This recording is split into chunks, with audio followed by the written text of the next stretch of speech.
나눴고, 오늘은 천년왕국, 우리가 많이 들어본 천년왕국과 왕 같은 제사장이라고 하는 말씀으로 말씀을 듣도록 하겠습니다. 첫 번째, 미혹하는 자 사탄입니다.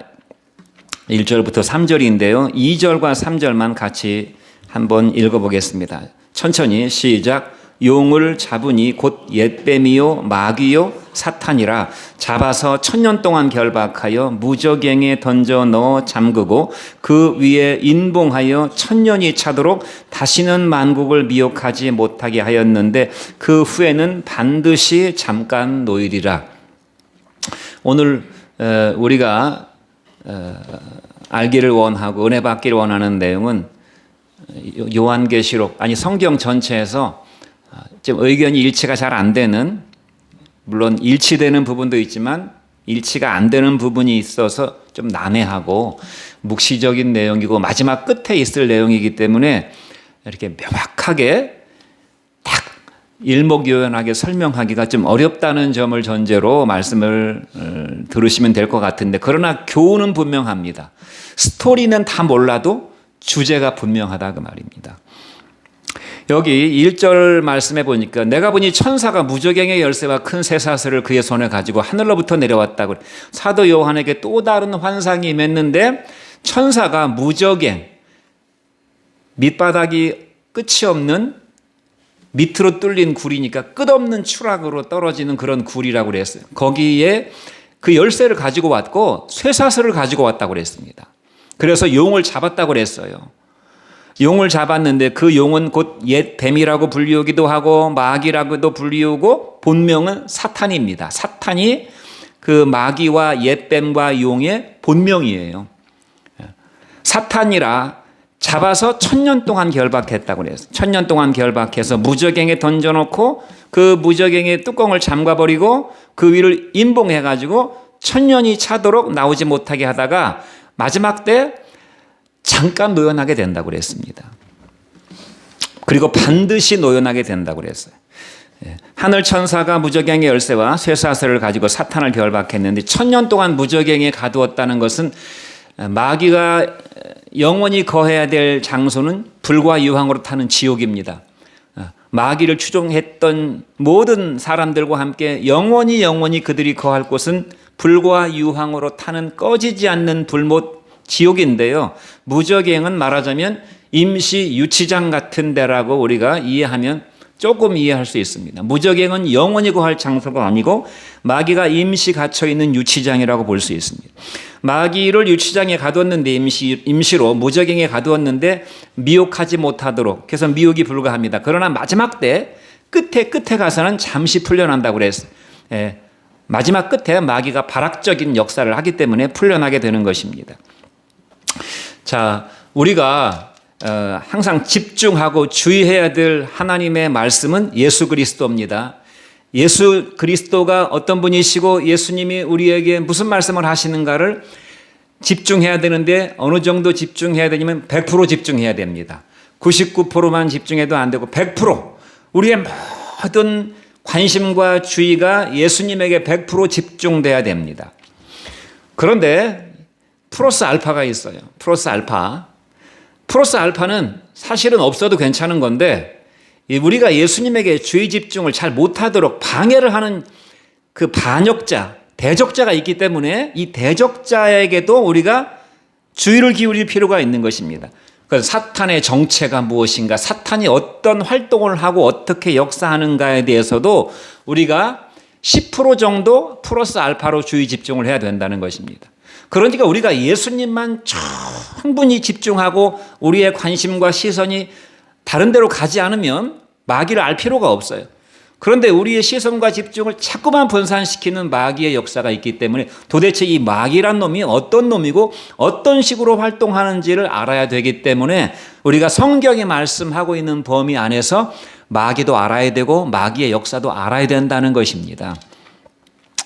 손자병법에 지피지기면 백전백승이라고 그랬으니까 나를 알고 하나님을 알고 예수님을 알아야 되지만 대적자 마귀도 알아야 우리가 영적 전쟁에서 승리할 수 있는 것입니다. 왜냐하면 우리의 인생이라고 하는 것은 영적 전쟁이에요. 우리의 육신의 삶이라고 하는 것은 먹고 사는 전쟁이라고 말할 수 있지만 그것은 껍데기고 잠시 잠깐 끝나는 거지만 우리의 영적인 전쟁, 진정한 전쟁, 우리의 영혼을 영원히 결정짓는 전쟁은 눈에 보이지 않는 영적 전쟁이 우리의 일상 속에서 벌어지고 있기 때문에 그래서 성경은 마귀를 꽤 조명해 주고 있습니다. 마귀를 알아야 되기 때문에 바로 오늘 내용이 그 말씀입니다. 천사가 하늘에서 내려와서 용을 잡았다고 그랬어요. 곧 옛뱀이요 마귀라고도 하는데 1000년 동안 결박해서 무저갱에 던져 넣었다고 그랬습니다. 그런데 뒤에 뭐라고 되어 있는가 하면 다시는 만국을 미혹하지 못하게 했다고 그랬으니까 마귀가 무슨 일을 하는가 하니까 미혹하는 역할을 한다는 것입니다. 미혹. 사탄은 여기 용이라고 그랬어요. 용이라고 하는 것은 고대 근동과 유럽 지역에서 거대한 힘을 가진 공포스러운 존재를 용이라고 불렀다고 한답니다. 드래곤. 우리의 용, 이무기가 승천해서 용되는 그런 거하고 좀 달라요. 그러니까 사람들의 마음속에 거대한 힘을 가진 악한 자가 있어요. 그리고 사람들을 공포에 질리게 만들어버리는 그 거대한 존재가 용인데 바로 그들이 생각하고 있는 그 이미지를 그대로 빌려와서 마귀는 용과 같은 존재라고 말씀하고 있는 것입니다. 그리고 옛뱀이라고 그랬어요. 옛뱀은 아담과 하와를 유혹했던 바로 그 선악과로 유혹했던 그 뱀을 가리키고 있는 것입니다. 아담과 하와를 유혹해서 범죄하게 해서 영원한 멸망에 떨어지게 만들었고 그 아담과 하와의 모든 후손들이 줄줄이 다 아담과 같은 범죄에 동참하게 만들었던 바로 그 옛날 뱀. 그는 간교하다고 성경이 말씀하고 있어요. 그리고 또 마귀라고 그랬습니다. 마귀는 예수님을 시험하는 자라고 마태복음에 나와 있습니다. 마귀가 얼마나 겁이 없는 자인가 하면 예수님도 시험합니다. 예수님도 어떻게 해보려고 시험하는 것입니다. 하나님을 대적했던 마귀가 예수님을 어떻게 해보려고 시험하는 이런 자니까 얼마나 마귀가 사악하고 마귀가 간악하고 마귀는 못할 짓이 없어요. 그래서 간혹 우리가 인생을 살다 보면 아니 어떻게 저런 일도 일어나게 되지? 다 마귀의 역사입니다. 제정신으로 인간의 어떤 윤리와 도덕과 이성으로는 상상할 수 없는 일들이 벌어지게 되는 것입니다. 마귀는 사악하고 간악하고 무슨 일도 저지릅니다. 그런데 마지막에 그는 미혹하는 자라고 그랬어요. 미혹하는 자. 결론이 그는 미혹하는 것이 그의 본업입니다. 사탄이란 존재를 한마디로 미혹하는 자, 시험하는 자, 유혹하는 자라고 그랬는데 미혹하는 자라는 말의 뜻을 찾아보니까 헬라어에 길 이름, 길을 잃게 만들어버리는 것이에요. 길을 모르게 만들어버리는 것입니다. 예수님은 길인데 심지어 예수님이 길인 줄 알고 예수님을 따라가던 사람도 갑자기 마귀가 역사해가지고 예수님을 잃어버리게 만드는 길을 잃어버린다 또는 오도입니다. 오도. 잘못된 길로 인도하는 것입니다. 그 길이 생명의 길이고 행복의 길이고 영생의 길이고 가치 있게 사는 길인 줄 알고 갔는데 끝에 가보니까 잘못된 길로 걸어왔다 그 말입니다. 또 속임수, 빗나감. 누구나 인생의 목표와 목적을 가지고 인생을 달려가지만 내가 원했던 그런 목표와 목적으로부터 빗나가 버리게 만드는 하나님의 뜻에서 빗나가 버리게 만드는 거짓이란 말 뜻도 가지고 있다 그럽니다. 거짓. 마귀는 거짓말장이라고 그랬어요. 그리고 거짓의 아버지라고 그랬습니다. 모든 거짓이 다 마귀로부터 나오는 것입니다. 그러므로 우리가 거짓말도 가벼운 거짓말도 함부로 할 것이 아닌 것입니다. 가벼운 거짓말도 잽도 자꾸 맞다 보면은 눈탱이가 부어지고 나중에는 잽에 맞아서 떨어지게 되듯이 마귀가 시키는 그 거짓말을 자꾸만 반복적으로 하다 보면은 나중에는 그것이 거짓인지도 모른 채 거짓의 종이 되어버리고 마는 것이. 마태복음 24장 2절 말씀을 같이 한번 읽어보겠습니다. 시작. 거짓 그리스도들과 거짓 선지자들이 일어나 큰 표적과 기사를 보며 할 수만 있으면 택하신 자들도 미혹하리라. 보라, 내가 너희에게 미리 말하였노라 그랬어. 이러한 일이 일어나게 될 것을 알고 미리 경고를 해뒀다는 것입니다. 그러한 일들이 일어나게 될 때 주님의 말씀을 기억하고 거기로부터 미혹당하지 않도록 거짓 그리스도라고 하는 것입니다. 예수님이라고 하는 것이에요. 예수의 복음을 이야기합니다. 이단 사이비들과 악한 자들이 거짓 선지자들, 거짓 목사들, 정통이라고 하는 교회 가운데서도 거짓 복음과 거짓 목사들, 자기의 배를 위하는 그런 거짓 사도들이, 거짓 선지자들이 많이 일어나가지고 큰 표적과 기사를 보여준다는 것입니다. 큰 표적과 기사. 제가 하나님의 교회라고 요즘에 신천지 못지않게 많이 일어나는 교회 있잖아요. 거기에 설교를 잠깐 들어보니까 도대체 무슨 얘기를 하는가 들어보니까 자기들도 성경을 본다고 그럽니다. 성경을 우리가 번역한 생명의 말씀사에 가면 우리가 살 수 있는 똑같은 성경을 보는 것입니다. 찬송가도 우리가 보는 찬송가하고 똑같은 찬송가를 보는 것이 예수님을 믿는다고 얘기합니다. 그런데 거기에 뭐가 있는가 하면 요한계시록 어디에 보면은 신부가 나옵니다. 신부. 하나님이 나오고 신부가 나옵니다. 신부가 오라 이렇게 땅에 있는 성도들을 향해서 오라 이렇게 부르는 내용이 성경에 나오는데 거기서 신부가 누구일까? 신부는 여자잖아요.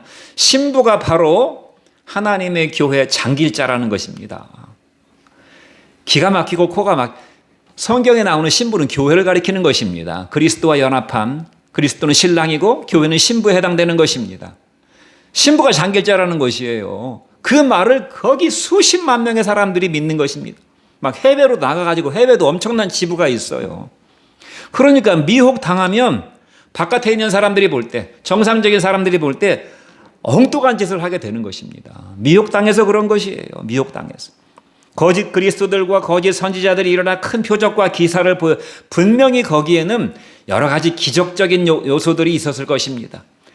없었으면은 거짓으로 꾸며서라도 자기들끼리 꾸며서라도 거짓으로 사람들을 믿게 하는 뭔가가 있었어요.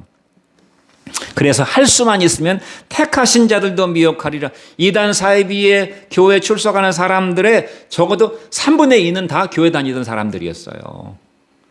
예수 믿는다고 하던 사람들이었습니다. 그 사람들이 다 할 수만 있으면 택하신 자들도 미혹한다 그랬으니까 어떻게 택하신 자가 미혹당할 수가 있습니까? 정말 하나님께서 택하신 자를 우리가 알 수 없으니까 어떻게 믿다가 타락할 수가 있지? 그러나 성경은 뭐라고 말씀합니까?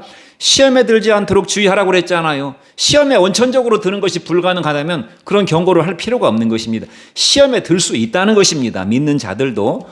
실족하게 된다고 그랬어요. 내 말을 인하여 실족하지 아니하는 자는 복이 있다고 그랬잖아요. 실족한다는 말이 무슨 말입니까? 정상적으로 걸어가다가 넘어져가지고 주저앉아 버리는 것입니다. 또 믿다가 타락하는 자들이 있다고 성경에 나오고 있어요. 그러니까 우리가 한 번 믿으면 영원한 구원이라고 안심하고 아니라고 갈 수가 있는 것이 결코 아니라는 것입니다. 성경은 자동 구원이 아니에요. 한 번 믿었으면 영원한 구원 절대 아니라 그 말입니다. 그러면 성경이 수많은 경고의 말씀으로 경고를 할 필요가 없는 것이 마귀는 할 수만 있으면 택하신 자들까지도 미혹하게 될 것이라고 말씀했으니까 아무도 안전지대에 있지 않은 것입니다. 예수 그리스도 안에 있지 않는 한 아무도 안전지대에 없다 이 말입니다.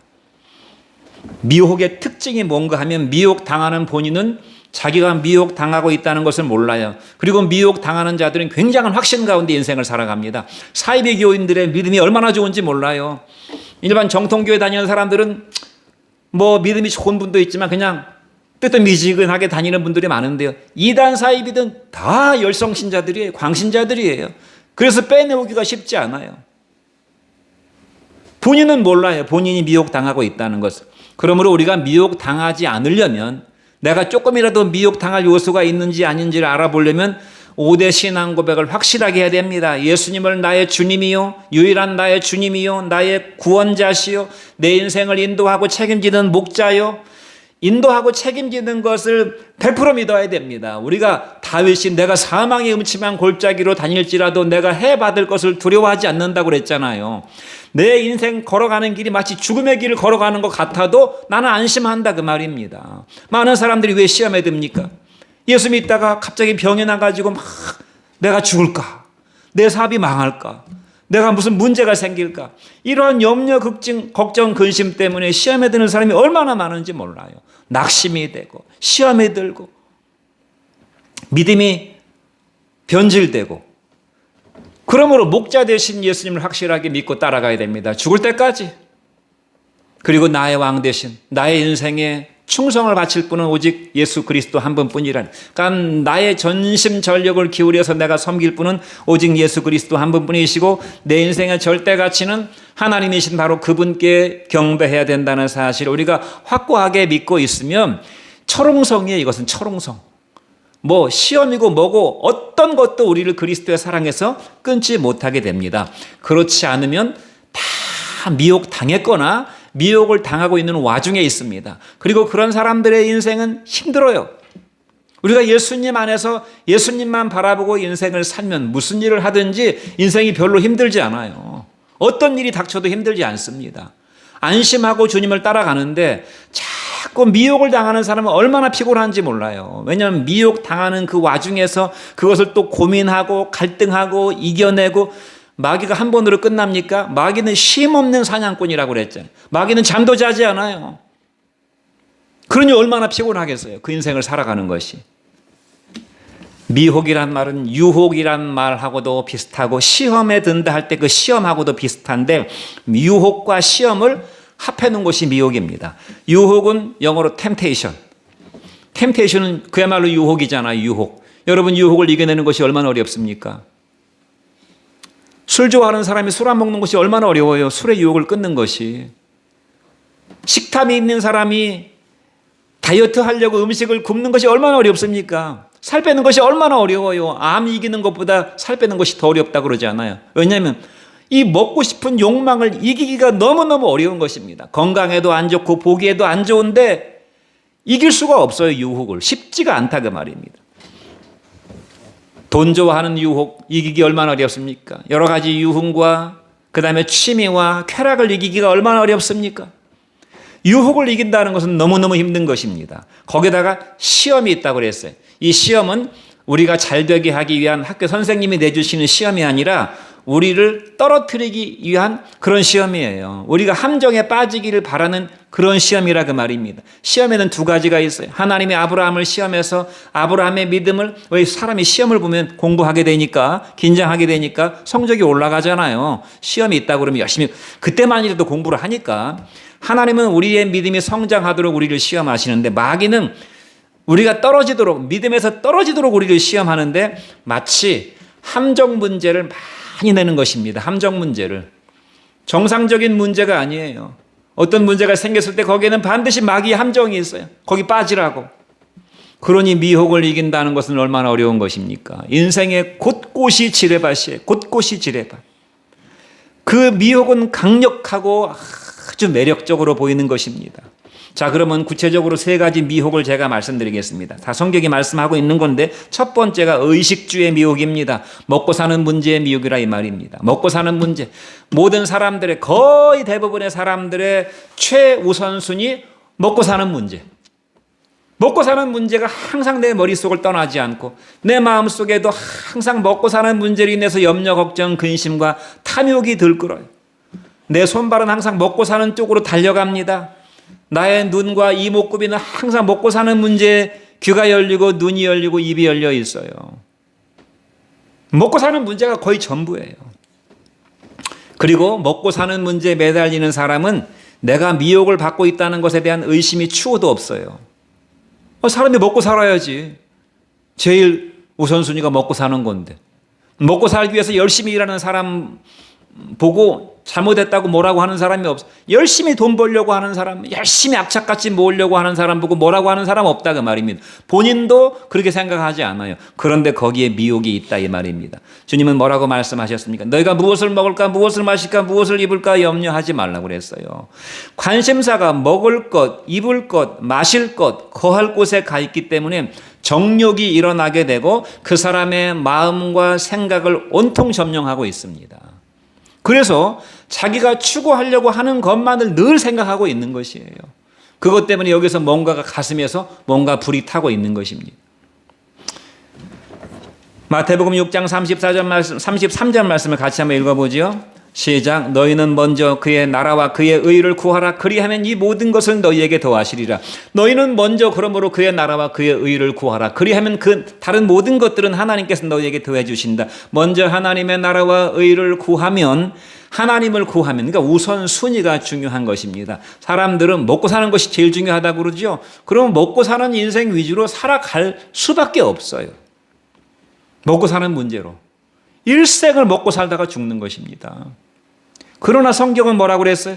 너희는 먼저 하나님의 나라와 의를 구하면, 하나님이 다스리시는 나라, 하나님께서 거룩하게 여기는 그 의, 예수 그리스도를 구하면 이 모든 먹고 사는 문제들을 하나님께서 너희에게 더해 주신다. 그러니까 우리가 먹든지 마시든지 무엇을 하든지 다 하나님의 영광을 위해서 하라고 하는 것입니다. 우리가 먹고 사는 문제에 우리의 생각과 마음을 빼앗겨서는 안 된다는 것입니다. 노력하지 말라는 것이 아니고. 두 번째는 뭔가 하면 세상 영광입니다. 천하만국의 세상 영광. 예수님께서 마귀에게 시험 받으실 때 처음에는 이 돌을 명해서 떡을 만들어 먹으라고 그랬잖아요. 배고픈데 음식 만들어 먹는 것이 최우선 아니냐. 먹고 사는 문제가 제일이다 그 말입니다. 두 번째는 천하만국의 높은 데로 예수님을 데리고 올라가서 천하만국의 영광을 보여주면서 내게 절하면 내가 이 모든 영광을 내게 줄 것이다 그래서 천하만국의 영광이라고 하는 것은 more, 영어로 more입니다. more. 먹고 마시고 잠자고 옷 입고 하는 것보다 더 그런 것들이 어느 정도 채워졌어요. 그런데 마귀는 더 잘 먹고 살아야지. 너 그거 갖고 되겠어? 더 잘 먹고 더 좋은 거 마시고 더 좋은 옷 입고 더 좋은 데서 살아야지. 더 좋은 가구를 들여놓고 더 좋은 환경 속에서 살아야지 하면서 끝없이 그 욕심을 불태우게 만들어버리는, 한마디로 말해서 천하만국의 영광이라고 하는 것은 너가 남들보다 더 멋지게 살아야지. 경쟁에서 승리하도록 계속 경쟁으로 내모는 것입니다. 계속 경쟁으로. 남보다 더 성공하는 삶을 살라고. 그러나 남과 비교해서 남보다 더 성공하는 삶을 살려고 하는 사람에게는 결코 승리가 없다는 것이. 결코 승리가 없다는 것입니다. 여러분 이제 유튜브나 이런 데서 한번 참고적으로 보시기 바랍니다. 그 미국에 메노나이트라고 하는 개신교 교회 공동체가 있고 또 아미슈라고 하는 공동체가 있는데 이 사람들이 어떤 사람들일까 제가 자세히는 모르겠는데 어쩐다가 영상을 보니까 이제 보게 됐는데요. 종교개혁 이후에 정말 하나님과 말씀으로 인생을 살고 신앙생활을 하려고 했던 순수한 어떤 막 제도나 이런 것들에 막 국가기관의 간섭을 받거나 탄압을 받거나 박해를 받지 않고 정말 하나님을 사랑해서 말씀 중심으로 성령 중심으로 교회 중심으로 예배를 드리려고 했던 사람들이 이 막 유럽의 네덜란드, 불란서 이런 데서 많이 미국으로 신앙의 자유를 찾아갔습니다. 근데 그 사람들이 공동체를 이루어서 예배를 드리는 예배 공동체가 되었는데 그 중에 이제 메노나이트 아미시 이런 공동체가 있는데 제가 영상을 보니까 이 사람들은 18세기의 생활에 머물러 있어요. 그래서 마차를 타고 다닙니다. 자동차 타고 다니지 않아요. 마차를 모르겠어요. 뭐 특별한 경우에는 탔는지 모르겠어요. 일반적으로 마차를 타고요. 다 농사를 짓거나 목축을 합니다. 그리고 이렇게 오락의 문화가 별로 없어요. 막 우리의 감정을 즐겁게 하고 육체를 즐기기 위해서 많은 오락거리들을 만들어냈잖아요. 현대 문명들은. 이들은 오락거리가 별로 없습니다. 이들의 삶은 철저하게 예배 중심이고 여자들이 애를 많이 낳아요. 하나님이 생육하고 번성을 하고 그랬다고 피임하지 않습니다. 물론 피임이라는 것이 있는지는 모르겠지만 보통 막 10명씩 자식을 낳습니다. 10몇 명씩 자식을 낳아요. 그래서 한 가족 공동체가 막 10대 명, 20명씩 이루어집니다. 농사 짓고 양치고 뭐 목축하고 그다음에 방직 산업을 방직을 해가지고 자기들이 옷감을 짜가지고 왜 미국 그 뭐 서부 영화 같은 데도 보면은 옛날 여인들이 입었던 그런 옷들 있잖아요. 화려한 옷을 입지 않아요. 화려하게 하고 남보다 더 좋게 자꾸만 내 육체를 편안하게 나를 뽐내게 하려고 하는 것들을 하게 되면 유혹이 따른다고 그래가지고 이 사람들은 소박하게 그렇게 인생을 살아가고 노동을 합니다. 그러니까 먹고 사는 문제에 지장이 없어요. 그리고 열심히 일해가지고 돈이 모아지면 땅을 또 삽니다. 농토를 삽니다. 그렇게 해가지고 살아가는데 그리고 이성교제도 스킨십이 없어요. 결혼하기 전까지 어떤 이런 그 과정이 어떤지는 자세히 모르겠지만 뭐 막 남자애들 막 스킨십 진하게 하거나 그런 것이 없다는 것이. 그리고 여자가 애를 낳고 이렇게 하는 것에 대한 것에 대해서 굉장히 축복 의식을 갖고 있습니다. 우리나 요즘 여자들은 뭐 몸매가 어떤다 저떤다 하면서 뭐 자기 개발이 어떤다 저떤다 해서 애도 안 낳으려고 하잖아요. 결혼도 안 하려고 그러잖아요. 그 사람들은 그런 모습을 굉장히 안타깝게 보고 있어요. 제가 여러분들에게 말씀드리려고 하는 것은 뭐 그 사람들의 삶을 똑같이 18세기로 돌아갈 수는 없잖아요. 근데 그들이 그렇게 소박하게 그리고 매일 하나님 앞에 예배하고 찬송합니다. 어떤 무슨 화려한 밴드 그런 거 없어요. 매일 예배하고 찬송하는데 항상 은혜가 넘쳐요. 그걸 보면서 현대인들이 너무나 많은 것을 누리고 너무나 많은 것을 즐기고 남들보다 더 잘 먹고 더 잘 살고 더 좋은 환경에서 살려고 하는 곳에 마귀가 틈탈 요소가 무지무지하게 많다는 것이에요. 마귀가. 그래서 현대인들의 영혼은 피폐한 것이 아닌가 그런 생각이 듭니다. 마지막으로 인정받고 주목받고 남에게 대접받고 섬김받으려고 하는 그런 유혹입니다.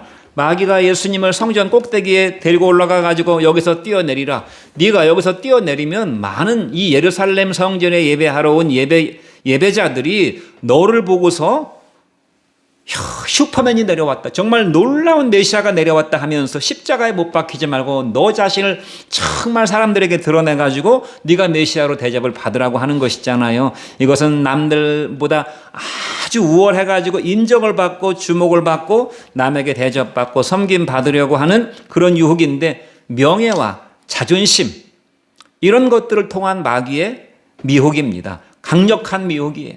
이러한 미혹들 먹고 사는 문제, 더 잘 먹고 더 잘 사는 문제, 남들에게 대접받고 영광받고 자기를 드러내려고 하는 이러한 유혹을 통해서 마귀는 끊임없이 사람들의 영혼을 사냥하려고 하고 이것이 마귀의 일이에요. 마귀의 일은 다른 것이 없습니다.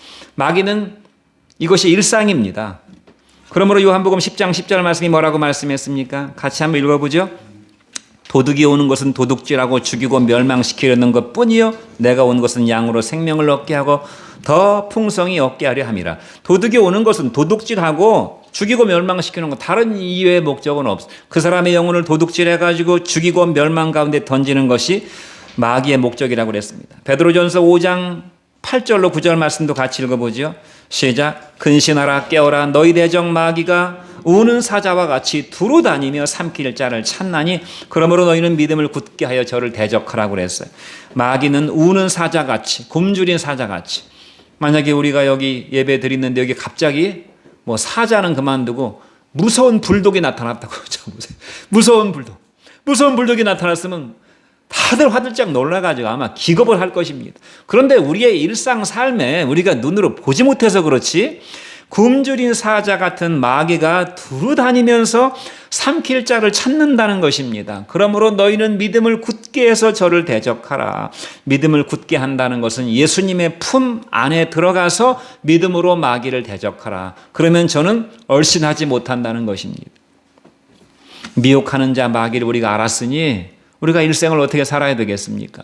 깨어서 기도하고 주의 말씀을 붙들고 먹고 사는 문제 내 마음과 생각을 다 빼앗기지 말고 남들보다 경쟁해서 승리하려고 하는 삶을 살기보다 남들과 경쟁해서 승리하려고 할 필요가 없고 우리는 그리스도 안에서 내게 주어진 일을 주님을 위해서 충성하면 되는 것입니다. 그러므로 남보다 내가 좀 높은 위치에 올라갔다고 내가 무슨 대단한 승리자가 된 것처럼 우쭐할 것도 없고 내가 남들보다 좀 못하다고 해서 패배자 의식을 가지고 살아갈 필요가 없어요. 우리는 그냥 주님 앞에 충성을 다하면 되는 것입니다. 내게 주어진 능력대로 내게 주어진 환경 속에서 주님을 위해서 충성하면 되는 것입니다. 믿습니까? 저는 여러분들이 가정에서 직장에서 모든 인간관계 속에서 충성하는 여러분 되기를 주의 이름으로 축원드립니다. 마지막으로 천년왕국과 7년 환란인데요. 요한계시록 20장 6절 말씀을 같이 읽어보겠습니다. 시작. 이 첫째 부활에 참여하는 자들은 복이 있고 거룩하도다. 둘째 사망이 그들을 다스리는 권세가 없고 도리어 그들이 하나님과 그리스도의 제사장이 되어 1000년 동안 그리스도와 더불어 왕노릇하리라고 그랬어요. 이것은 조금 어려운 내용으로 들어가게 되는데 저도 헷갈려요. 용어도 헷갈립니다. 신학적인 용어가 뒤에 좀 나오는데요. 상식 차원에서 우리가 그냥 개략적인 내용만 알면 될 것 같다는 생각이 듭니다. 천년왕국, 물론 천년왕국이란 말이 나오진 않아요. 1000년 동안 왕노릇한다. 그리스도와 더불어서 1000년 동안 왕노릇하게 된다라는 데서 천년왕국이란 말이 나왔습니다. 천년왕국이란 말은 여기 나온 그대로 예수님과 그의 제사장 백성이 1000년 동안 왕노릇하는 하나님의 나라인데 제가 생각할 때 우리가 쉽게 조금 이해하기 좋게 받아들인다면 결혼식의 파티에 들어가는 거라고 볼 수 있습니다. 이제 결혼식을 해가지고 마치 연애를 즐기는 것 같은 그리고 이제 결혼 생활로 일생 들어가게 되는 것 같은 내용이 바로 천년 왕국이라고 말할 수가 있어요. 7년 환란이 또 나옵니다. 7년 환란. 7년 환란은 마지막 시대의 아주 끝에 특별한 기간을 가리키는 것입니다. 이것은 다니엘서 9장에 나오는 70일이라는 말 들어보셨죠? 70일이라고 하는 것은 일에는 7을 말하는데 7주나 혹은 7년을 가리킨다고 합니다. 7.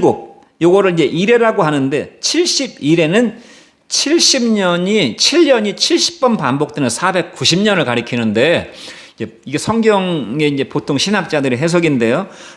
다니엘서에 보면 성전이 중건되는 날부터 예루살렘 성전이 다 회파됐잖아요. 바벨론에 의해서. 그 성전이 중건되는데 스룹바벨 총독 때 성전이 중건되는데 그때로부터 71회가 지나게 되는데 7일회가 지나고 62일회가 지나니까 69일회죠. 483년 정도가 지나면 기름 부음 받은 자가 올 것이라고 그랬습니다. 메시아가 온다 그 말입니다. 그래서 성경학자들은 스룹바벨 성전의 건축으로부터 483년이 지난 그 세기가 대충 언제냐면 예수님이 오셨을 바로 그 무렵 비슷한 AD 그 무렵 비슷한 시기라고 얘기를 합니다. 그래서 이 69일에는 지나가 버렸고요. 마지막 한 일회가 남았습니다. 7년이 남았다 이 말입니다. 그래서 7년 환란이 69일에는 이제 성취됐으니까 마지막 7년 환란이 남았는데 이것이 아직 성취되지 않았다고 보게 되는 것인데요. 마지막 7일회가 반반으로 나눠져 가지고 적그리스도가 와가지고 마지막 7년 중에 3년 반을 이스라엘과, 여기서 이스라엘은 지금 유대에 있는 유태인 이스라엘을 가리킬 수도 있지만 교회라고 볼 수도 있습니다. 마지막 때 교회입니다. 3년 반 동안 화친 언약을 맺어요. 그러다가 3년 반 후에 언약을 파기시켜버립니다. 파기시켜버리고 하나님의 성전에 가증한 것들을 들여놓게 됩니다. 그러니까 교회로 하여금 이제 교회를 타락시키고 배교하게 만들고 핍박하게 되는 역사가 일어나게 된다고 요한계시록에서 말씀하고 있어요. 또 요한계시록 11장에도 보면은 1260일 동안 두 증인이 3년 반 동안 복음을 증거하다가 한때, 두때, 반때 다니엘서에 나오는 3년 반이 1260일인데요. 그들이 예언하다가 순교하게 된다고 요한계시록 11장에 나와 있어요. 그래서 이제 7년 환란이 바로 69일회가 지나갔고 예수님이 69일회가 끝날 때 오셨고 남은 7년 동안에 희한한 일들이 일어나게 되는데 적그리스도가 와가지고 이스라엘과 화친 조약을 맺었다가 3년 반 지나고 나서 대대적인 배교와 핍박이 일어나게 된다는 사실을 말씀해 주고 있어요. 자, 그럼 천년왕국은 무엇인가? 천년왕국에 대한 세 가지 견해가 있는데요. 신학적인 내용이니까 그냥 요지만 알고 계시면 됩니다. 천년왕국에 대한 견해가 세 개가 있습니다. 세 개. 전천년설, 후천년설, 무천년설이 있어요. 전천년설을 따르는 사람들은 침례교나 성결교 또 순복음교회 오순절교회 계통이 전천년설을 따르는데요.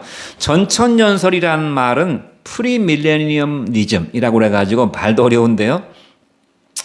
전천년은 천년왕국이 오기 전에 예수님이 재림하신다는 그런 신학 사상을 따르는 사람들입니다. 예수님이 이 땅에 재림하시기 전에 천년왕국 전에, 그러니까 천년왕국이 시작되기 전에, 천년이니까 천년왕국 전에 예수님이 먼저 오신다는 것이에요.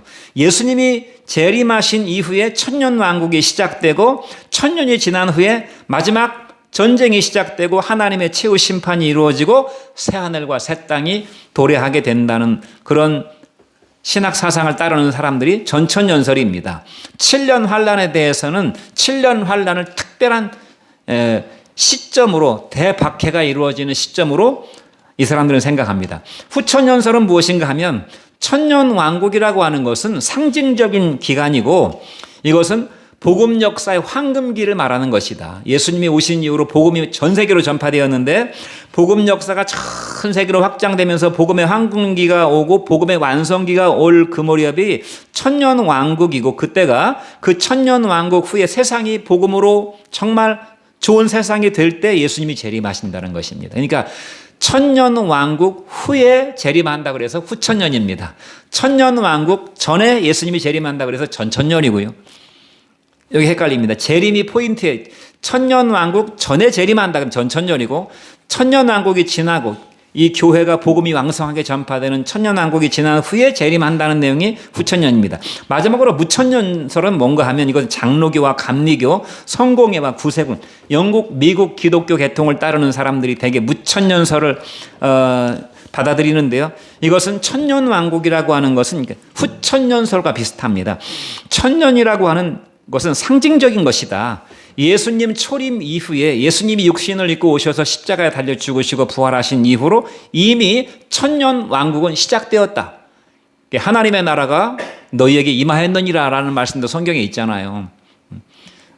회개하고 복음을 믿으라. 하나님의 천국이 너희에게 가까이 왔다 이렇게 말씀한 것처럼 천국이 이미 우리 가운데 천년왕국이 이미 왔다고 생각하고 천년왕국이 지금 진행 중이라고 하는 사람들입니다. 그래서 별도의 천년이 없다고 생각하는 사람들인데, 그리고 이렇게 이제 천년 교회 시대가 이렇게 쫙 가다가 예수님이 어느 시점에 재림하신다는 내용이고, 그때 부활과 심판이 이루어지고 새 하늘과 새 땅이 이루어진다고 하는 그런 내용이고, 7년 환란이라고 하는 것은 교회 역사 속에서 있어왔던 박해를 가리킨다고 얘기합니다. 천년 왕국과 이 7년 환란에 대한 이제 저의 마지막 견해, 제 견해는 이렇습니다.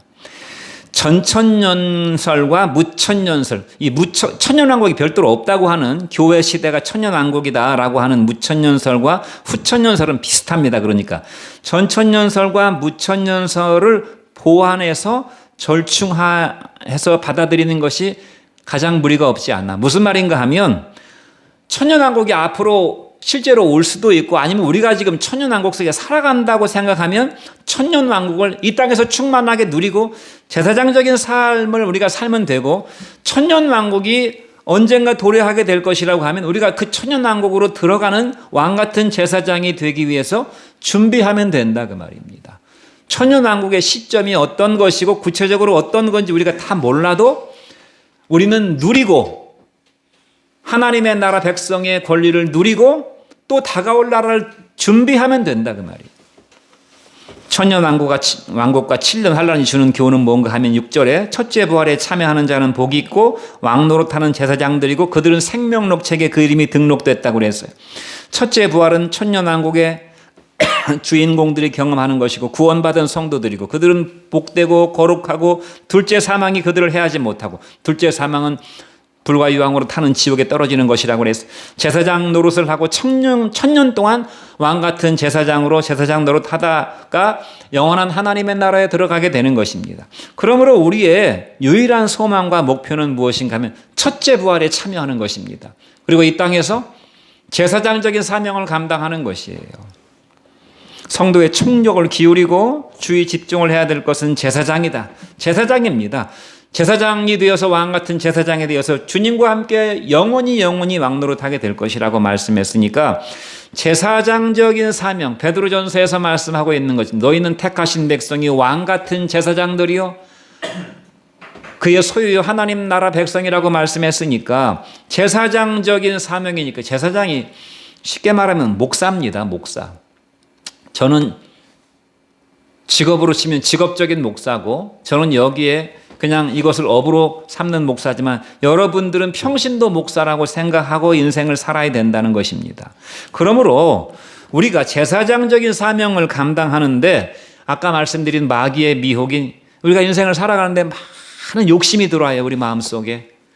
욕심이 들어오면 반드시 욕심이 이루어지지 않았을 때 염려, 걱정, 짜증, 스트레스 이런 것들이 함께 동반되죠. 그러니까 욕심과 스트레스, 분이 나고 막 노가 바래지는 이런 악한 감정과 세상의 헛된 허영심 이런 것들 때문에 우리의 짧은 인생이 다 소모가 돼버리고 그런 것들 때문에 인생이 다 그냥 덧없이 흘러가 버리고 거기에다 온통 내 인생을 다 소진시켜 버리면 하나님 앞에 드릴 열매가 없는 인생이 되어버리고 말 것이다. 그러므로 제사장 직분이라고 하는 사명을 잊어버리지 말아야 된다. 1000년 동안 그리스도의 제사장이 되어서 그리스도와 더불어 영원히 왕노릇하게 될 것이라고 말씀했으니까 우리는 왕같은 제사장임을 명심하는 여러분 되시기를 바랍니다. 제사장이면 예배의 삶을 살아야 되고 중보 기도자의 삶을 살아야 되고 전도자 증인의 삶을 살아야 됩니다. 제가 한 2가지만 간증하고 마치겠습니다. 여러분 유튜브에 쳐보거나 인터넷에 쳐보면 프랭크 제너라고 하는 사람을 쳐보십시오. 프랭크 제너. 프랭크 제너라는 사람은 1920년대에 살았던 호주 시드니의 전도자인데 이 사람은 평신도였습니다. 이 사람은 매일같이 호주의 시드니의 조지 스트리트라는 거리에 나가서 전도를 했어요. 매일같이 나가서 일정 시간 동안 전도를 한 것입니다. 뭐라고 전도했냐? 지나가는 사람 붙잡고 당신이 오늘 밤 죽으면 천국에 갈 수 있습니까? 이 전도 폭발 전도 교재로 전도한 것입니다. 당신이 오늘 밤 죽으면 천국에 갈 수 있습니까? 이 말을 계속 그 조지 스트리트 거리에 가서 전도했습니다. 그러니까 여러분들도 한번 가서 전도지 갖고 가서 전도해 보세요. 관심을 갖는 사람이 거의 없어요. 다 비웃거나 무시하거나 바쁜데 왜 귀찮게 하냐고 그러면서 무시하고 거절하고 냉대하고 조롱하고 그렇게 지나가는 것입니다. 심지어 교회도 이 프랭크 제너 집사님이 전도한다고 그러니까 처음에는 관심을 가지고 기울이다가 맨날 가서 전도하는데 한 명도 전도를 해오지 못하는 것이에요. 교회 한 명도 데리고 오지를 못하는 것입니다. 그러니까 밤낮 전도해도 아무 소득이 없네. 이 사람이 전도자로서 40년을 전도했습니다. 40년 동안 한 명도 교회로 데리고 오지 못했어요. 그러니까 사람들이 아유 헛일한다 헛일 그렇게 해가지고 전도가 되나 그럼 그 사람을 조롱하고 비웃었다 그 말입니다. 자기 자신도 굉장히 낙심이 됐어요. 내가 40년 동안 부인도 심지어 이제 그만하라고 그렇게 해가지고 교회 나오겠냐고 누가 나오겠냐고 그러면서 이 사람이 전도하는 것을 인정해 주지 않았어요. 그리고 그 사람이 죽었습니다. 근데 나중에 얼마간의 세월이 흐른 후에 어떤 목사님이 전도에 관한 이야기를 하는데 어떻게 예수를 믿게 됐냐고 이렇게 물어봤더니 어떤 사람이 자기가 예전에 호주 시드니의 조지 스트리트 거리를 걸어가다가 어떤 전도자가 주는 전도지를 받고 그 사람이 얘기를 들었는데 그 사람의 전도가 내 귓가에 울려가지고 내가 어느 시점에서 예수를 믿게 됐다고. 그러니까 거기 또 있던 다른 사람이 전도지 나도 그런 경험이 있는데 하면서 자기도 그런 경험이 있다고. 그래서 그 사람들 조사해 보니까 막 수십 명, 수백 명, 왜냐하면 고구마 줄기 뻗듯이 감자 줄기 뻗듯이 막 계속 뻗쳐나가는 것입니다. 그 사람만 예수 믿은 게 아니에요. 자기 부인 믿고 자기 자식 믿고 뭐 형제가 믿고 막 친구들 믿고 줄줄이 믿어서 이 사람 프랭크 제너의 전도가 직간접적으로 수많은 사람들을 구원으로 인도한 그런 전도자가 되었다는 것입니다. 여러분 우리가 하나님 앞에 예배 한번 드리고 전도한다고 요즘은 그렇게 해가지고 전도 안 돼. 전도를 아예 생각을 안 하고 말해봐야 뭐 듣나? 아예 우리 입을 닫아버리고 산다면 우리는 제사장적인 사명을 감당하지 못하는 것이에요. 그래서 저도 제가 한 1년 넘게 일산역이나 풍산역에 가서 전도를 안 했는데 그냥 인터넷으로 온라인으로 유튜브 영상으로만 전도했는데 전도지 쌓여있는 거 수천 장 있는데 가지고 와서 다시 전도를 해야 되겠다 그런 생각이 들었습니다. 여러분 우리가 하는 일이 겉으로 볼 때 아무것도 아닌 것처럼 보일 수 있잖아요.